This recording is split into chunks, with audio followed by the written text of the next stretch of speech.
On this week's episode, for the final time, we better call Saul. Is Amazon in a league of their own?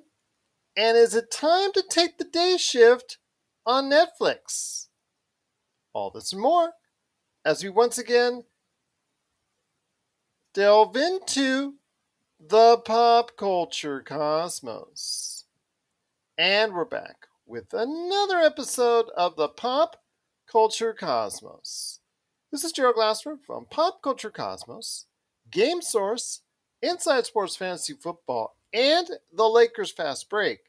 We truly appreciate everyone out there listening to all of our great shows. And if you can, please give us a 5-star review wherever you get your podcasts. Plus, if you can like, share, subscribe, follow, or do anything that you can to support us right here at the Pop Culture Cosmos, Game Source, Inside Sports Fantasy Football, and the Lakers Fast Break, we truly appreciate it. And if you can, go ahead and take care of us also as well at the Happy Hoarder and everything we do at Pop Culture Cosmos on Facebook, including the fact that we are the #1 tabletop RPG streamer that's out there on Facebook. Plus, we cover the latest news and trends in pop culture each and every day right there at Pop Culture Cosmos on Facebook. And if you can support all of that, those incredible things, including popculturecosmos.com, it is sincerely appreciated. But it wouldn't be a Pop Culture Cosmos without my good friend. He is our own man. He's our own man who's in a league of his own right there for you at the Happy Hoarder. You got to go ahead and check out what he's doing today at thehappyhoarder.com and the Happy Hoarder on Facebook, plus all the things that he does for us at popculturecosmos.com, and of course, all the great things that he does, including the fact that he's got a great show called the Super BS Gamescast, which you got to go ahead and check out every time out wherever you get your podcasts. Plus, of course, his amazing book, Congratulations, You Suck, is my good friend. It is Josh Peterson. What's up, man? You're in a league of your own, man.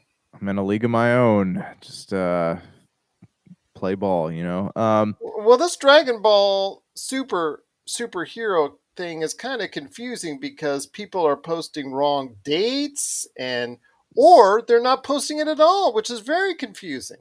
So funny story about that. Me and my girls are gonna go see Dragon Ball Super. I foolishly, because the IGN released a review, they're like, it comes out this weekend. So I was like, oh, okay. So I went to the movies on Friday, took my girls. We got our popcorn, we got our like candy and our drinks. Sat down in the movie theater. The guy taking the tickets didn't even look at the tickets. He just told us where to go. And we sit down. I'm like, this is weird, right? We're 5 minutes before the movie starts. Nobody's in the movie theater. There's nothing playing on the screen. What's up? And then I pull out the tickets and I was like, I can't believe we did this. We're here on the wrong date. So we showed up to the movies to watch Dragon Ball Superhero a week early. According to what IGN had stated originally, is that it came out last week domestically. It actually released August 12th worldwide in other spots worldwide, but does not release domestically in the US. So that's a correction. But they listed, and that's what I was referencing. Yep. So that's a problem. But then if you go to Box Office Mojo and you go to their release schedule, it doesn't even show it at all.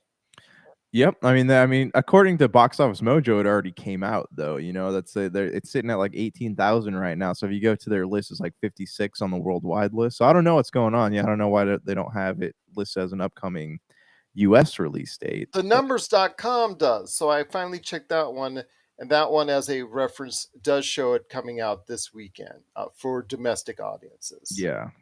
So. Yeah, I don't very know. confusing, my friend. Very confusing. IGN confused us all. I think they rated the movie at like a 7 or something, but yes, it's. I look at it this way with like Dragon Ball Super. Allegedly there's another season of Dragon Ball Super coming out, or another like series of series coming out. I don't know, but it's a show. People like it. It's still like hanging on to its legacy, and it's entertaining to some people. I don't.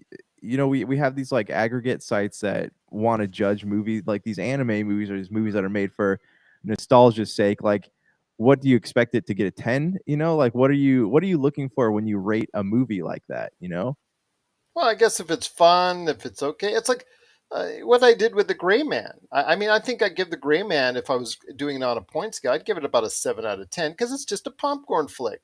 Now it's a Right. $200 million popcorn flick, and it is no longer the number one entity people are watching on Netflix, which I'm sure is of great concern to Netflix. But we'll talk more about that when we talk about Day Shift on Netflix coming up a little bit later in the show. But it's kind of interesting how that worked out as far as I guess the misprint by IGN on that, as far as, or the alludement to, because they didn't indicate that it was, their audience in the US was all set to go out this weekend or this Mhm. past weekend and catch it, and it doesn't come out until next weekend at the theaters. Well, that's kind of disappointing.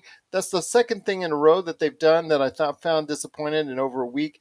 They did not list in the upcoming shows and films that were coming to Disney Plus. They did not include The Orville, which actually dropped all of its episodes this past week on Wednesday. They did not list that. They ignored that as far as coming out on August 10th. So I was kind of upset by that. And a show that actually is verging on cancellation or not cancellation, depending on how it does on Disney Plus, that could have been a big help as well.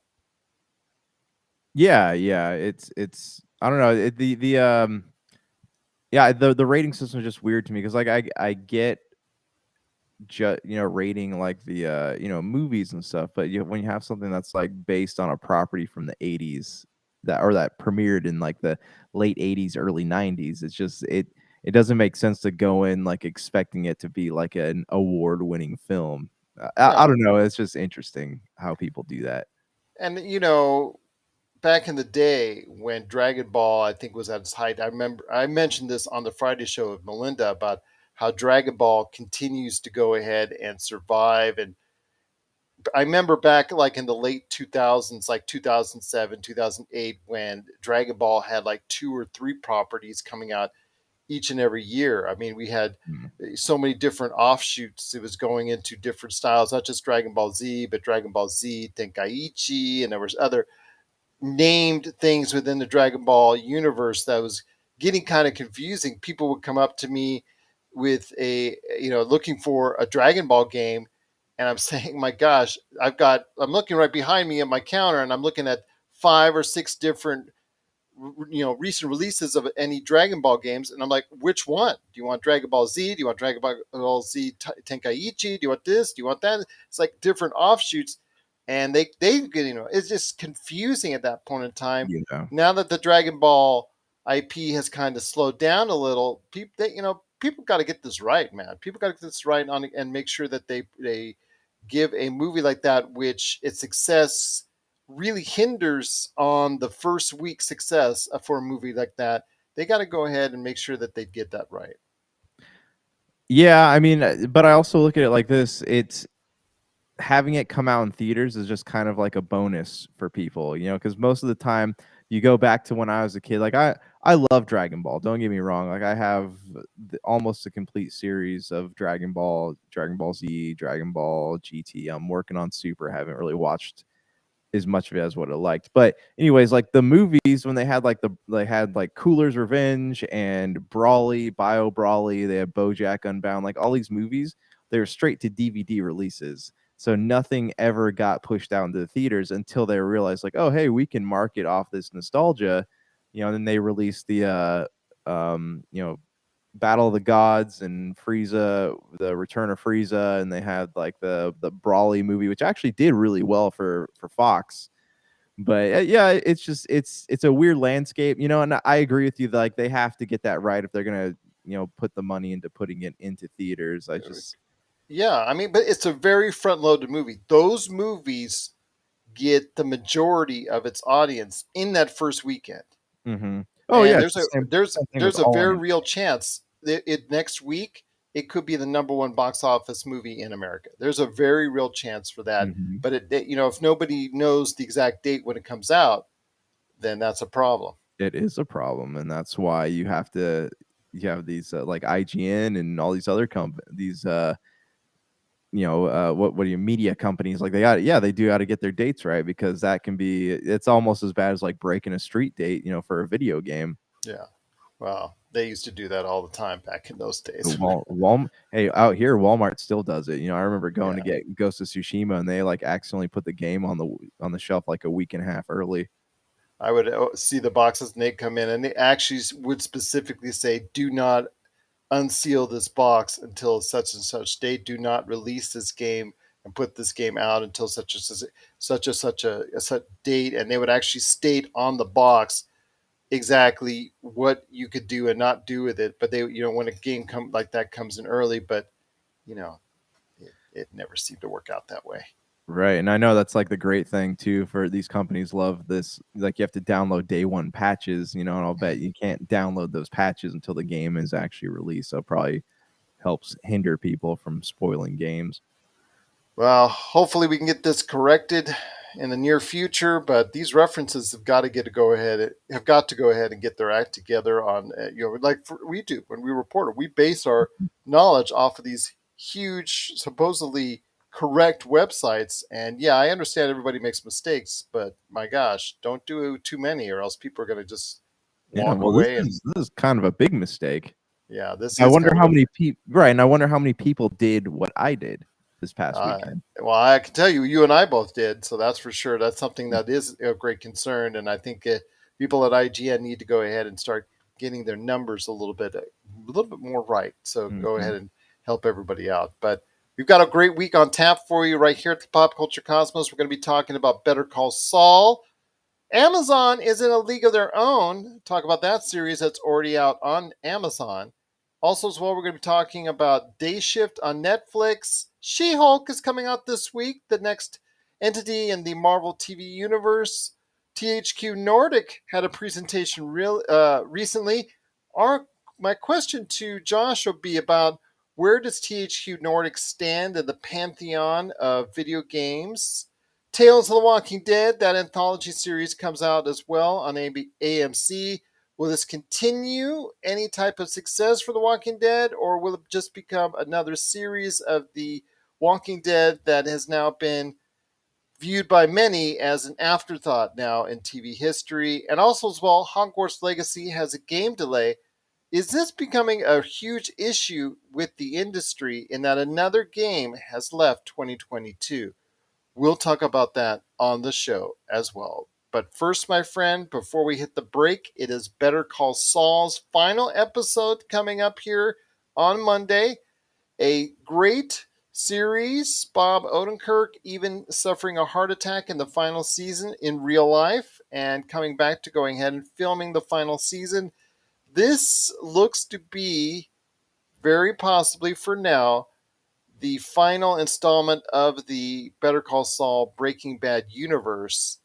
Vince Gilligan, the creator of Breaking Bad and Better Call Saul, who has received such praise over the years, is moving on to something different, a combination Twilight Zone and things, something in that realm is what he's looking to do. It's as far as his next TV series. I know there was rumors about Giancarlo Esposito coming back in a prequel for his character and basing a show around that, but nothing, I guess, is materialized in that sense. In fact, he's already talked about becoming Professor X for Marvel. Your thoughts on this, my friend, because this is a historic television series coming to an end, a series which is, even though as great as it is, its predecessor, Breaking Bad, is considered by many to be one of the best shows of the century for television. Well, let me throw this back at you with a question of my own. Like, how much is too much? Like, when do you take a good thing and you just say, "All right, I think it's time to stop"? This is a lesson that Walking Dead has yet to learn. But you look at Better Call Saul, great show. Right? Breaking Bad, great show. At what point do you just stop? You're like, okay, well, this universe is told it's great stories. Is it going to tarnish the reputation if we take a chance and put out a spin-off that nobody cares about? Is that going to tarnish the work that we've already done? Well, it's very interesting to see that he did walk away from the AMC money, the sure thing, again, because he could have put something else out there in the Breaking Bad universe.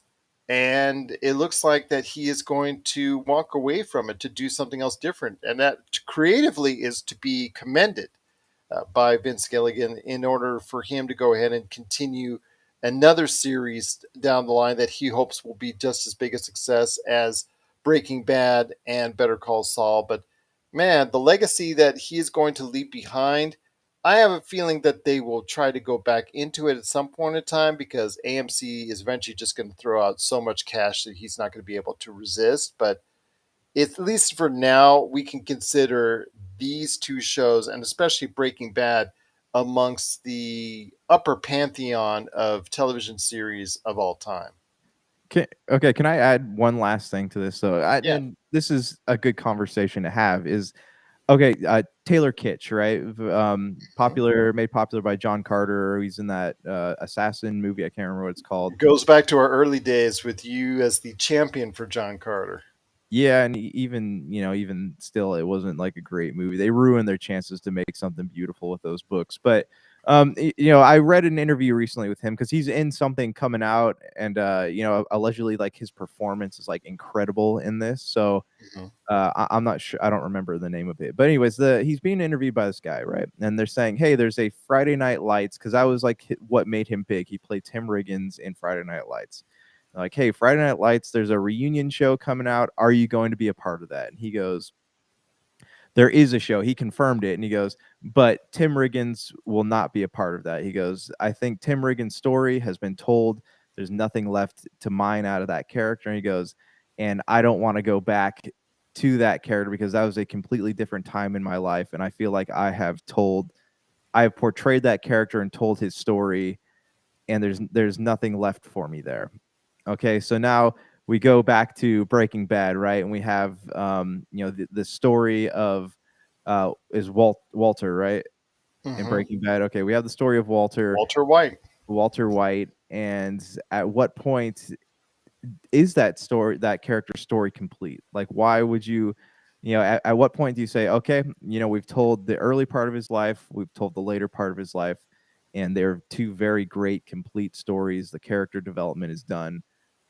It's time to say goodbye. Like, at what point do you think that happens?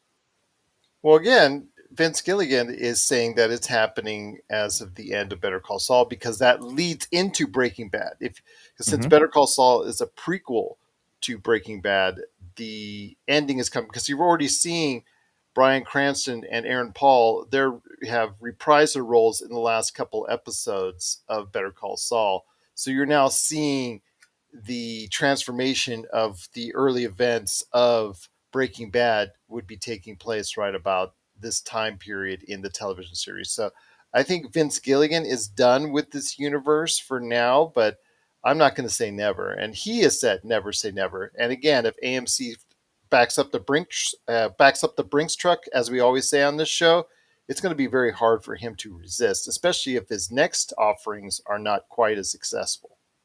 Yeah, no, and I agree with that. We have these like great shows, these great stories, great movies that Mhm. and people are always clamoring for spin-offs. Like, I want to know more about this character, but there comes a point when you're like, there's nothing really left to say about this character. And if we keep on making stuff up as we go, if we keep making new things, like eventually this character is going to lose what made him so interesting. I look at that with Robert Rodriguez's El Mariachi trilogy, like El Mariachi, Desperado, great movies. We got to see this like really tragic character played by Antonio Banderas, and then Once Upon a Time in Mexico just kind of like ruined the whole thing for me.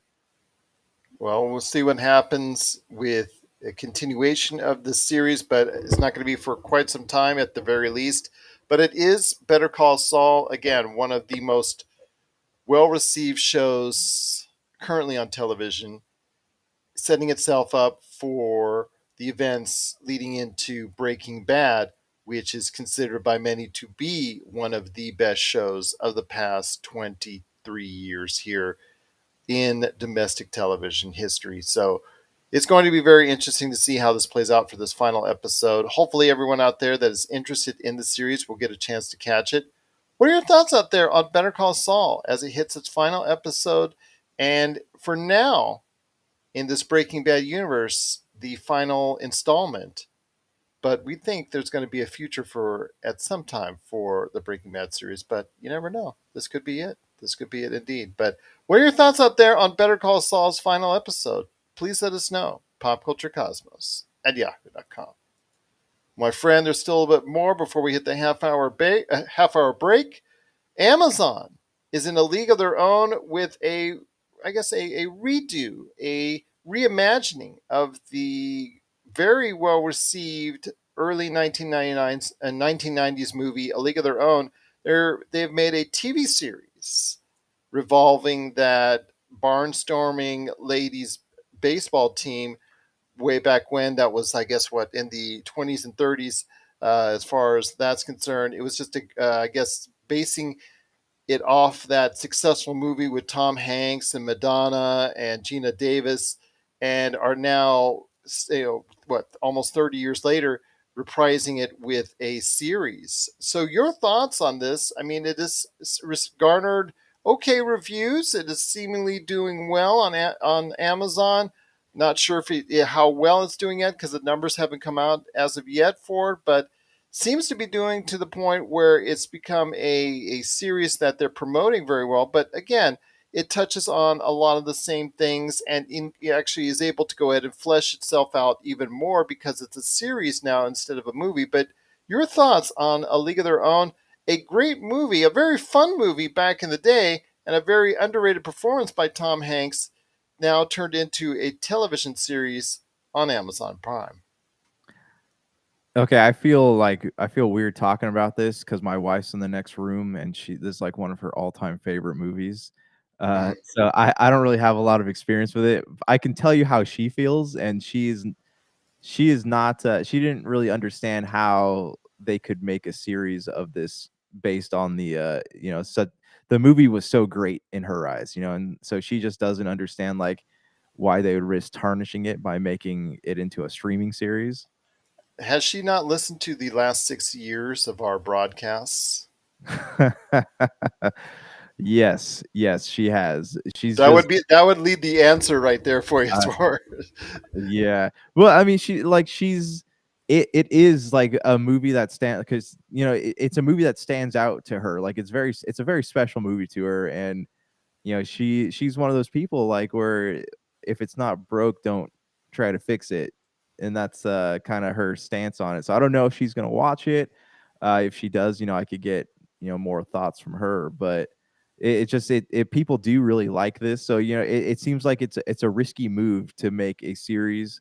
I see why they did it. I understand like we're in a time and place where like something like that is people will watch it, but I'm just curious how many fans of the original movie are going to be clamoring to watch this or really like or are struggling to understand like why it was made.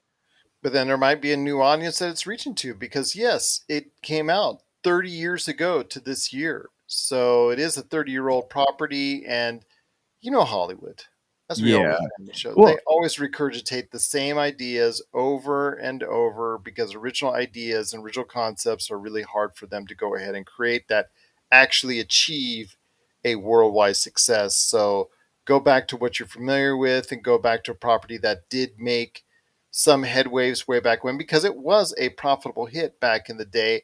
Never really got any traction on anything else during the day as far as a sequel. So they figure it hasn't been touched for 30 years, mhm. essentially.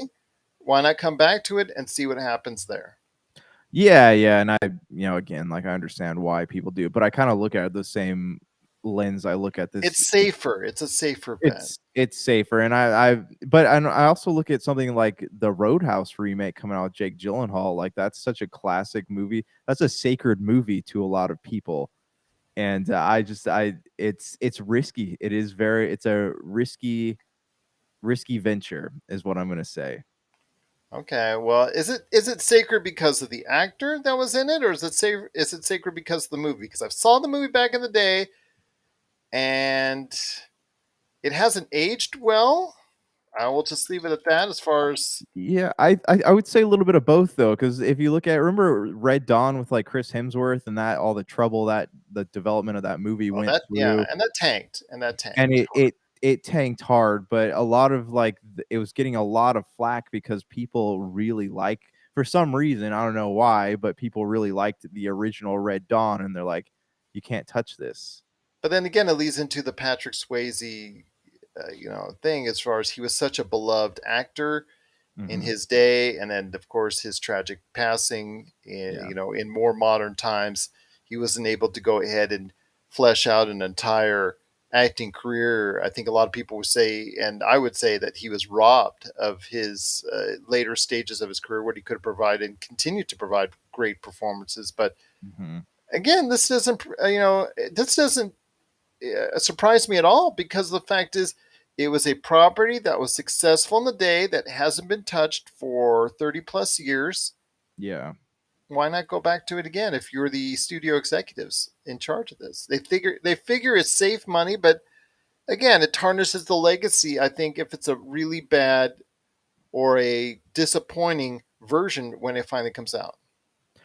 Right, right, yeah, and looking, again back to like A League of Their Own, like who knows? I haven't watched it, but who it could be great. By the time the season or series is over, it could be something people are like, oh, hey, I really enjoyed that, or it could be something where people are like, I hate that. Why did they make a series of such a great movie?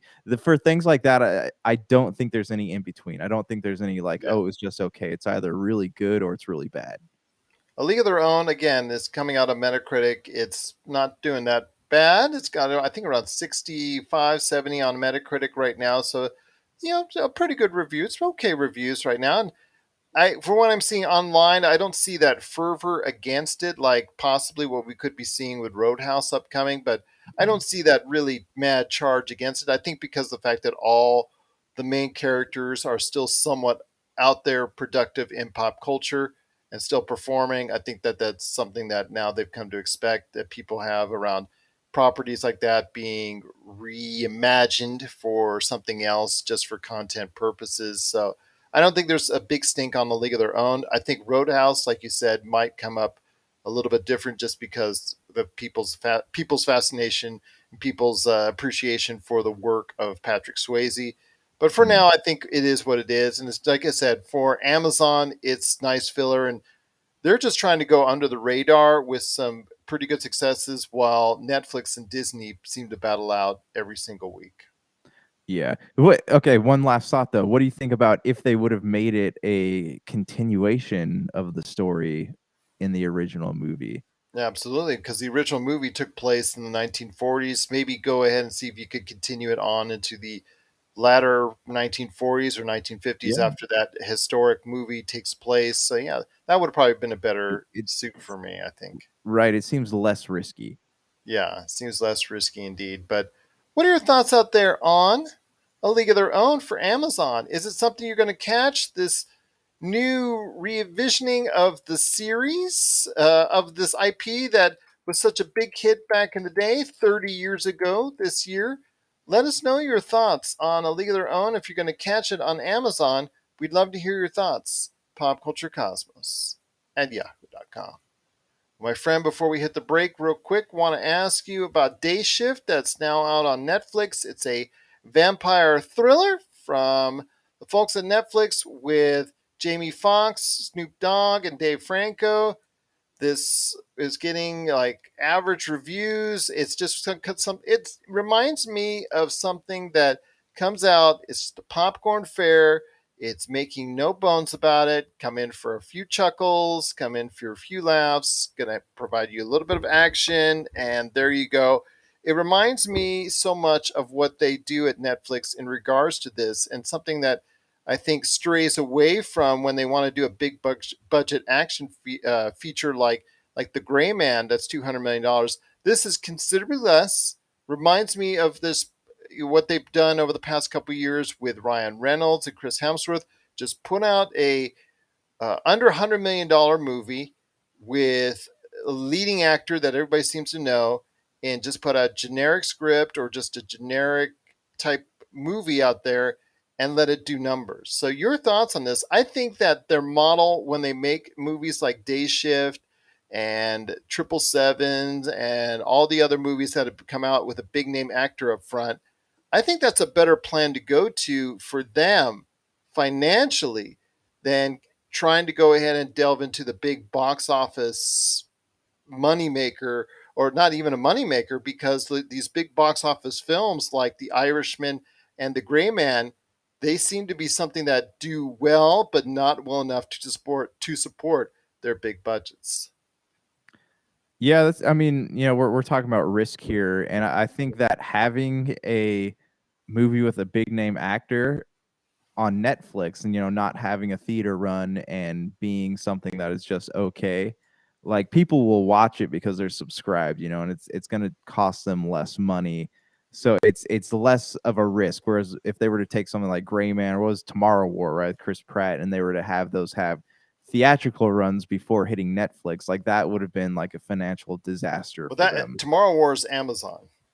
Oh, sorry. Yeah. What Yeah, was remember your Amazon packages last year that came in the mail? Yes, during that period of time, with the Tomorrow War advertising all over it. That's right. That's right. Yeah. There was one recent with Chris Pratt though on Terminal Man. Was that? Yeah, that's also Amazon. Okay. Oh, geez, I don't even know.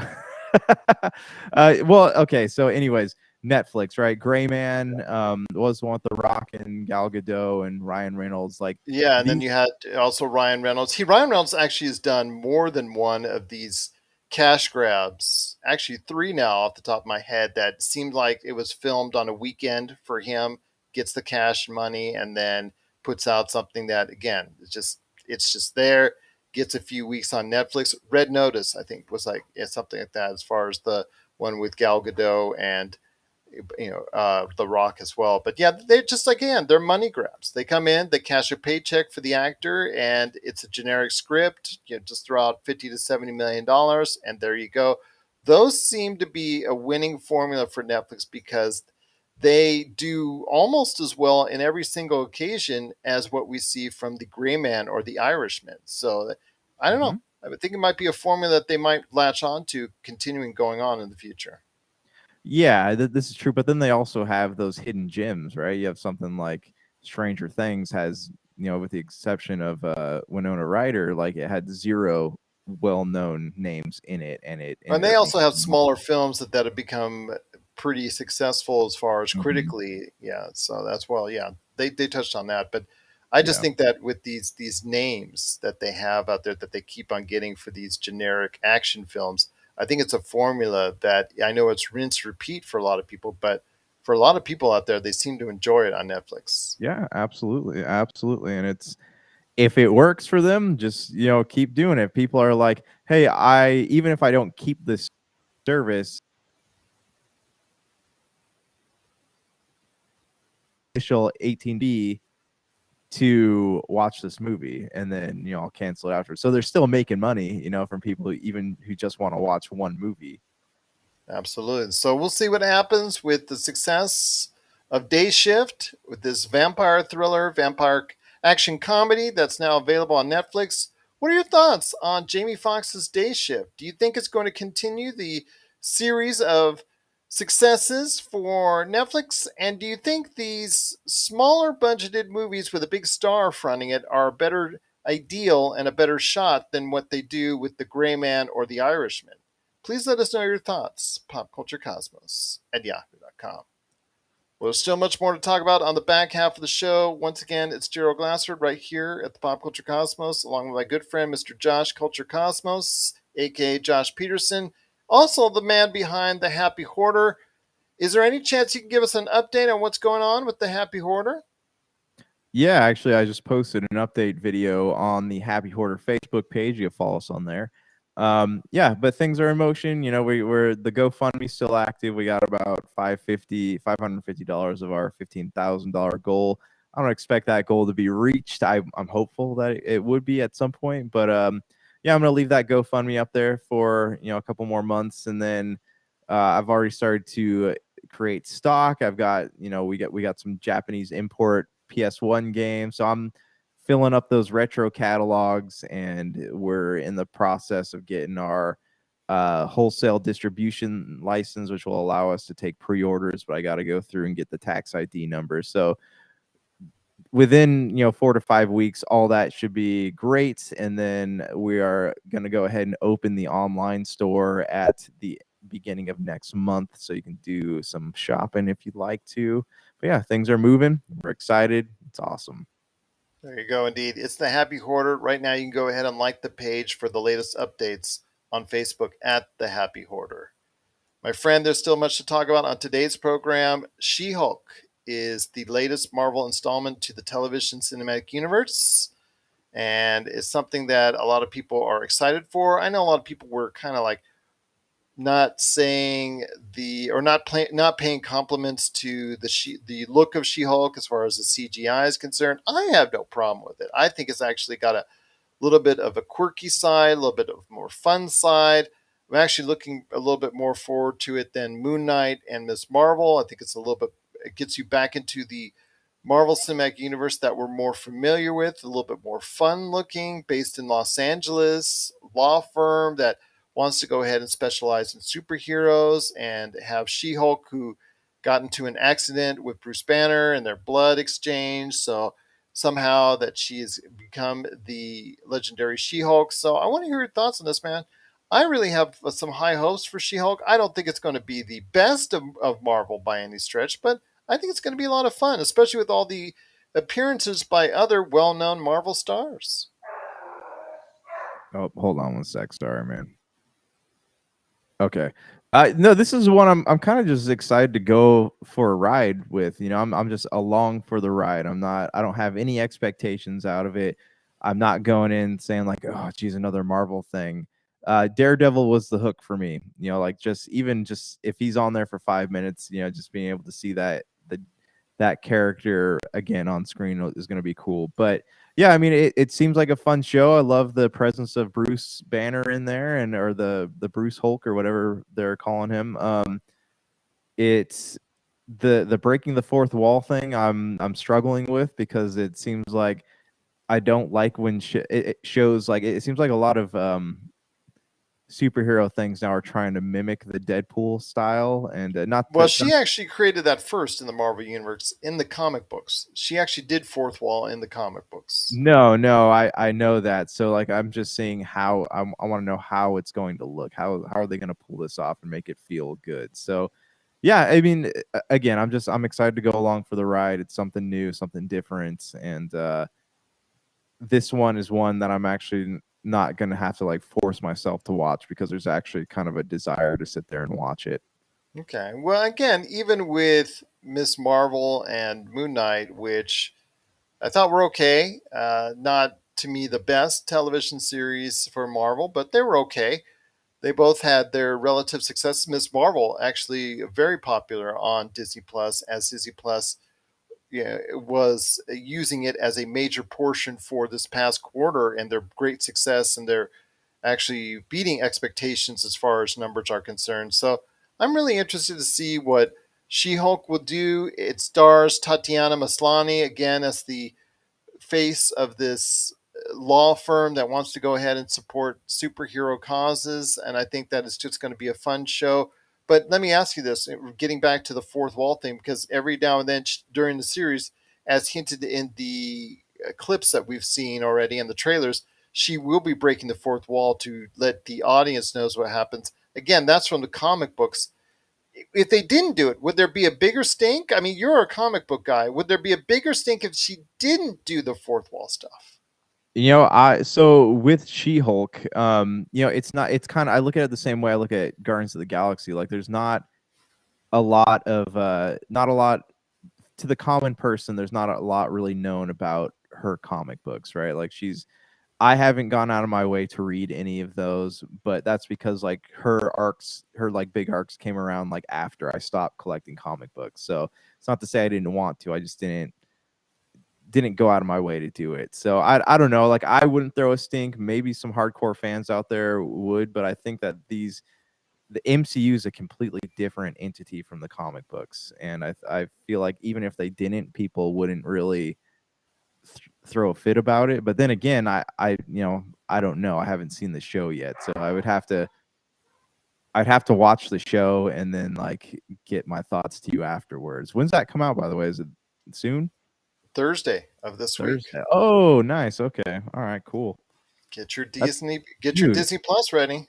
Oh my gosh, that's so much because there's that. Like we're about halfway through Sandman, then there's She-Hulk, and then Game of Thrones comes out And next the Lord week, of the Rings and then next Lord of month. the Rings next month. Man, there's so many things to watch. Absolutely. I'm caught up for now, but then She-Hulk comes out, so we have to catch up there. But yes, that's something that will come out this week to Disney Plus. Again, Disney Plus is riding a high with its combined family of Hulu and ESPN Plus. Now a few 100,000 more than Netflix, if you want to go ahead and say, as far as their combined universe is concerned.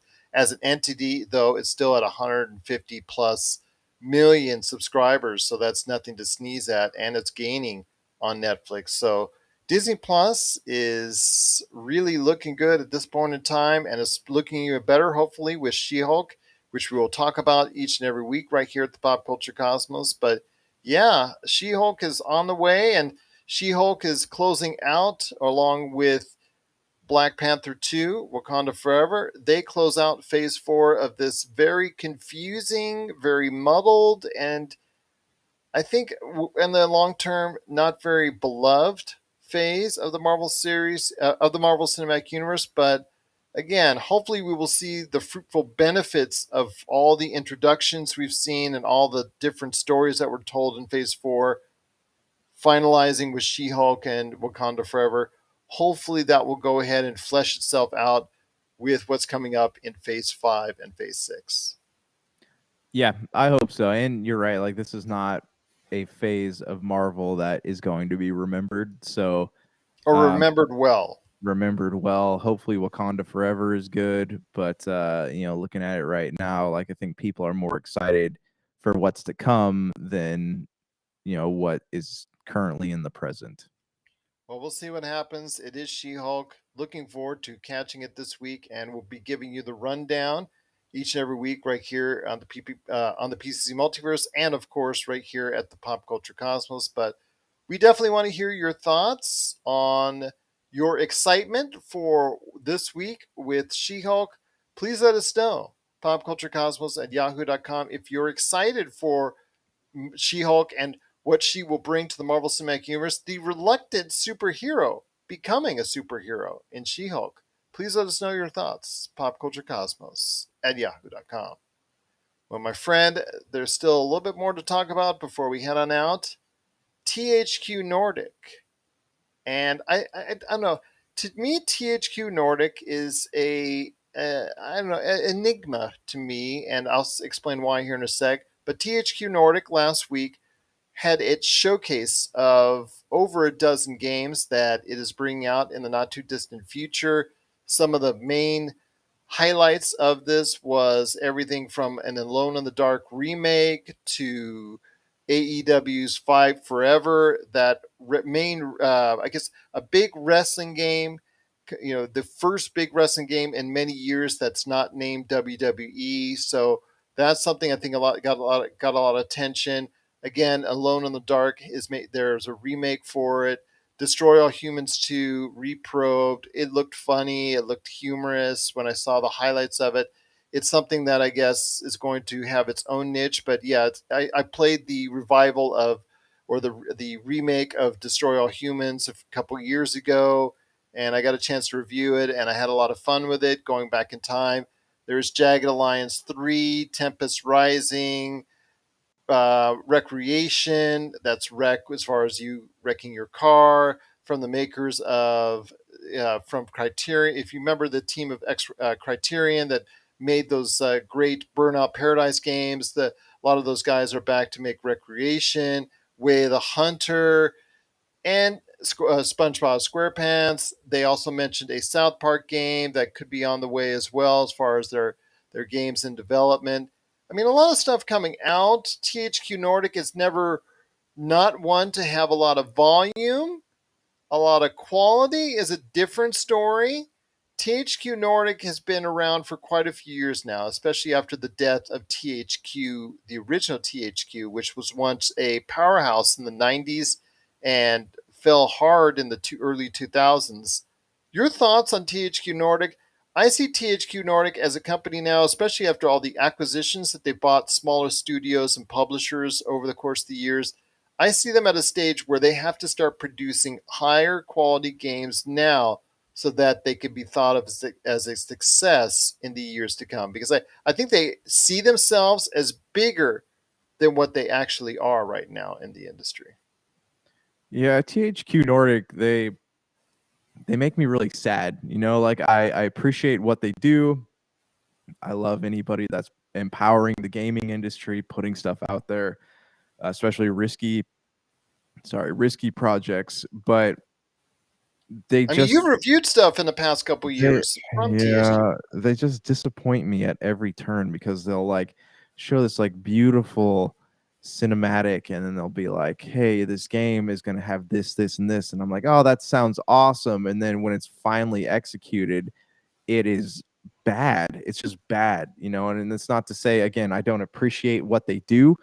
It's just quality control is not important to them, and I think that that is what's so heartbreaking about this company. Like I even look at the new Alone in the Dark. Like I used to love those games, and now I see this trailer for the reboot and I'm like, oh, this sounds cool, but it's probably gonna break my heart when it comes out. Yeah. You know, and like I know Tempest is a remake. I even like I looked at like the trailer for Space for Sale. Like I was like, oh, that sounds like a fun game. Maybe I'll check it out. But then I know that even though like I know nothing about this game, it's property I've never seen before. I'll get it. I'll turn it on. I'll be like, man, what is this? You know, it's gonna have cheesy dialogue and it's gonna have poorly executed mechanics. And I don't know. It's hard for me to get excited about anything with the THQ Nordic brand on it.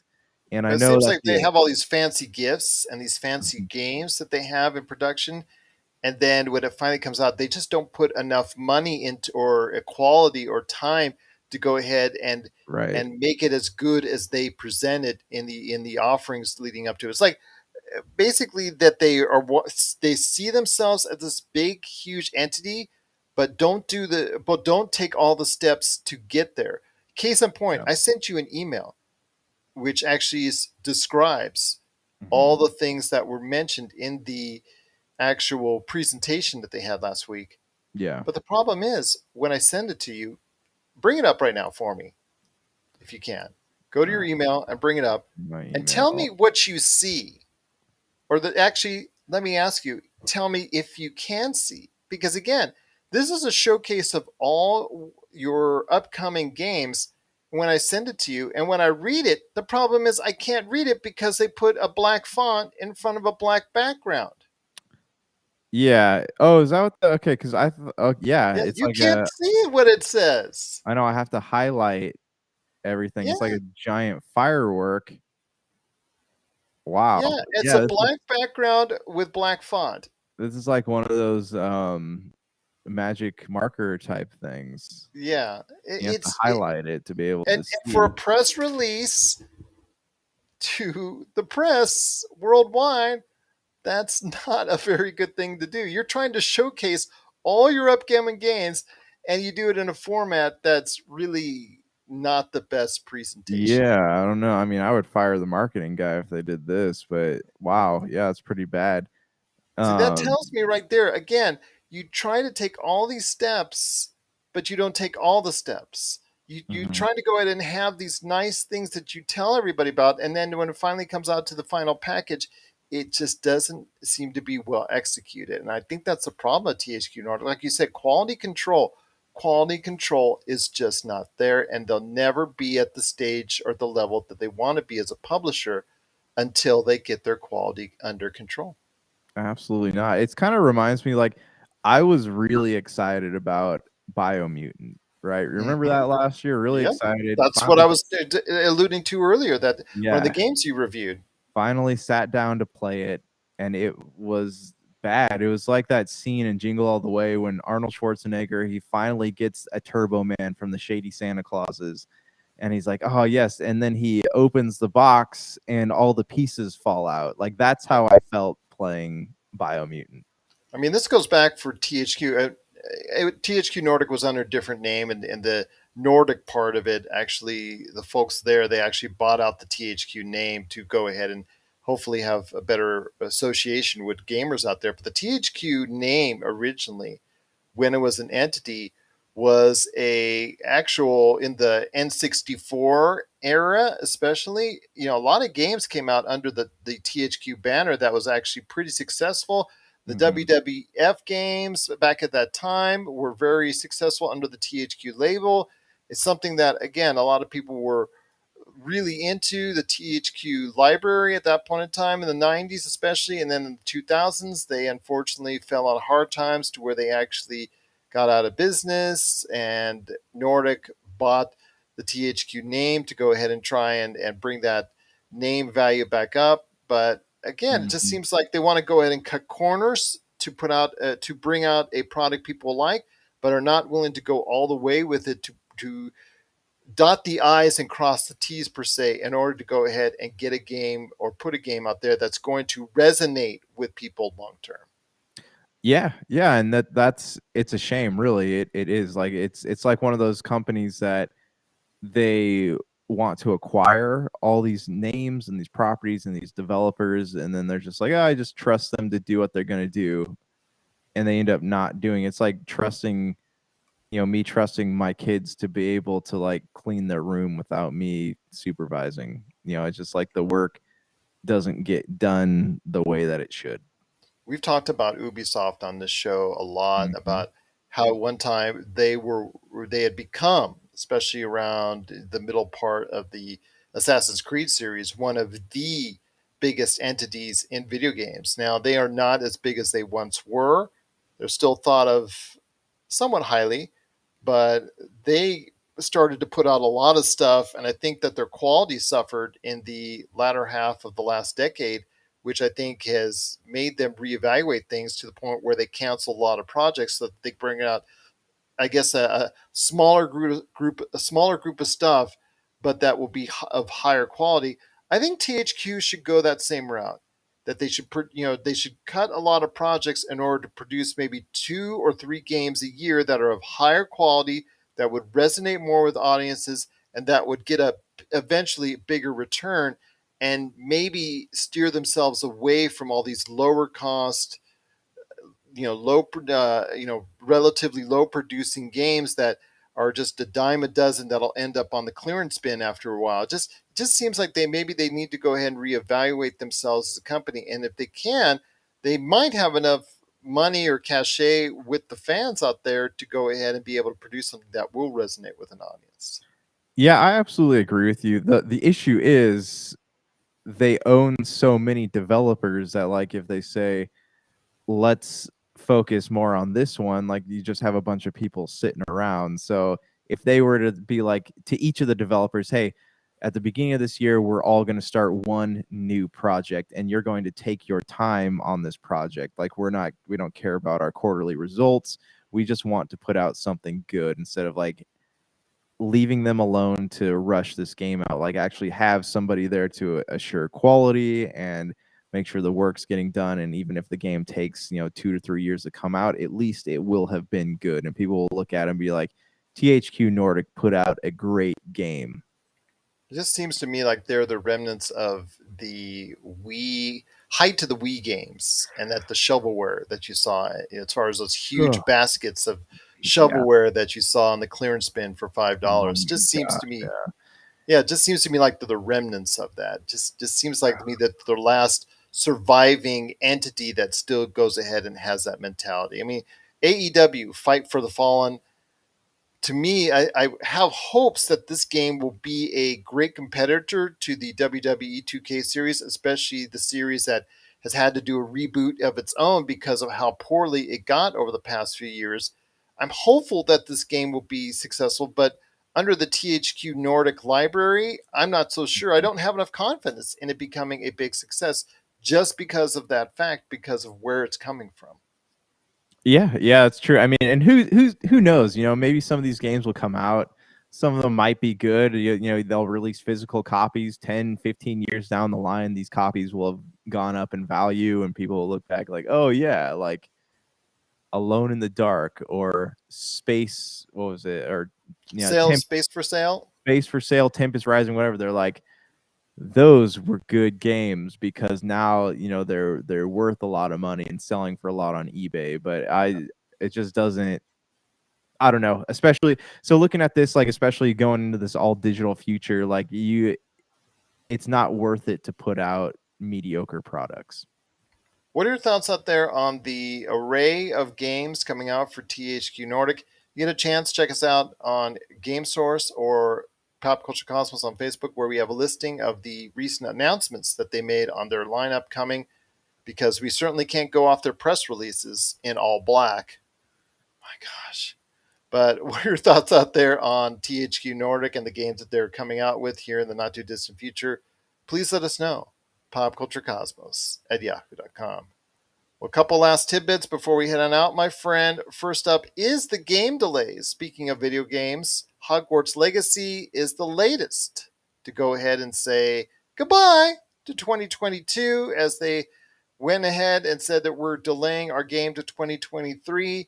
This is now, if you didn't think it was before for gamers, a huge problem. I mean, seriously, we have a lot of games that have moved over to 2023. I understand in 2023 it's going to give you a lot of great choices for a lot of great games, hopefully, but it leaves nothing or almost nothing for you to play this year. Yeah, I mean, I'm looking at this. Even there's like 40, I think 45 games have been pushed to Mm-hmm. 2023. So, yeah, I mean, there'll be a lot of cool stuff to play next year. But They're going what's to be going to be, overloaded this time next year. yeah, and I keep wondering, like, when is the announcement going to come that God of War is getting pushed? I hope they wouldn't do that but also like I want the game to be good. So I'm torn on it. Like I want to play it this year. I want something to play this year. Sony needs something to come out this year, but also what if it gets pushed? I mean, you And saw Microsoft having to push two of their big releases to 2023. Nintendo is still on track with Splatoon 3. That's coming out next month. I mm-hmm. mean, there's not a whole lot that is coming out as far as big name things. Of course, the Call of Duties that's coming out with Modern Warfare 2, that reimagining of the Modern Warfare series that's coming out. That's a no-brainer that is going to come out regardless. But yeah, the offerings are getting slimmer and slimmer and slimmer, Oh, and that's not a good thing for gamers. yeah, exactly. And it's I don't know. And now like it's getting to the point where like there's so much 2023 is so jam packed that how long till we start seeing some of these games be like, oh yeah, now we gotta wait till 2024 because we don't want our game to get smothered by all these things that are now coming out.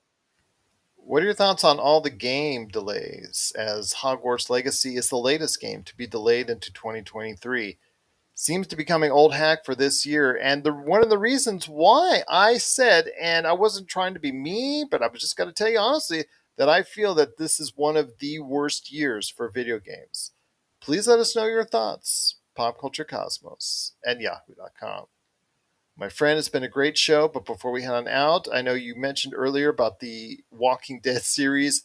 We all know that that's coming to an end. Of course, the Walking Dead series, the main series per se, is coming to an end, but that the Walking Dead IP will continue because AMC, I guess, unlike the Breaking Bad series and the Breaking Bad IP, they just can't leave the Walking Dead IP alone. The Walking Dead showrunners and creators, they love taking that money in, so they want to go ahead and continue that process with the latest offering, which is an anthology series, which I think is kind of interesting because they're one-offs per se. Tales of the Walking Dead, that is coming up here this weekend on AMC. This is something that I think is going to be nice for what it is, but I don't think it's going to be long remembered or anything like that. I don't think it's going to be a huge success for them because this is a series, this is an IP that had its success, the height of its success, so many years ago. Desperation's a stinky cologne, Gerald. Like I think that like it's time to just let it go because much like the zombies in Walking Dead, the show is decaying and they need to just stop it. Just stop. Please just stop. It's like, and I know there are people who love the show out there still, but it's just there is such thing as too much, and like whatever love I had for the comic books is now gone because it's been beaten to death, and it's like Well, this reminds. I'm just going to say I will stop back for the Rick Grimes series just because Yeah, it's yeah, and Rick Grimes. Yeah. yeah, I'll be down to watch that too. But there's just like Fear the Walking Dead, Tales of the Walking Dead. There's another Walking Dead coming out, Yeah. plus the Rick Grimes thing. Like There was another Walking Dead series that they had before for a little while. Yeah. it's just there's too much. Just stop, please. And I look at this like Disney, right? Going like, how do we keep people interested in Pirates of the Caribbean? I have an idea. Let's chop the limbs off one of our characters. So Barbossa's running around without a leg on, and then we're finally gonna kill him in the last Pirates of the Caribbean. Like, it's just like I don't know. And Leave it then alone. bring Margot Robbie out with a new rendition. Yeah, just let it die. Just let it go. Like right now, I'm not gonna look back on The Walking Dead fondly. Like I loved the first few seasons, but I could care less now. It's the show in itself has become a zombie. That's true. I mean, you're talking about a series that at its height, had well over 15 million viewers an episode at its height.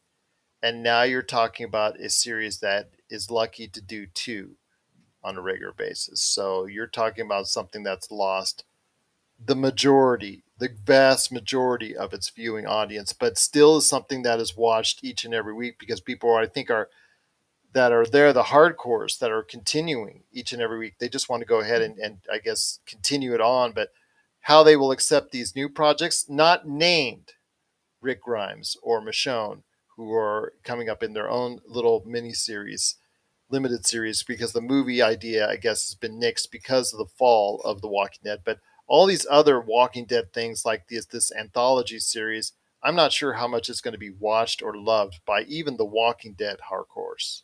Yep, The Walking Dead has become The Walking Dead, and it's I don't think there's even a shot that a revival is going to be possible with this thing. Well, the great Josh Culture Cosmos said it best: desperation is a bad cologne indeed.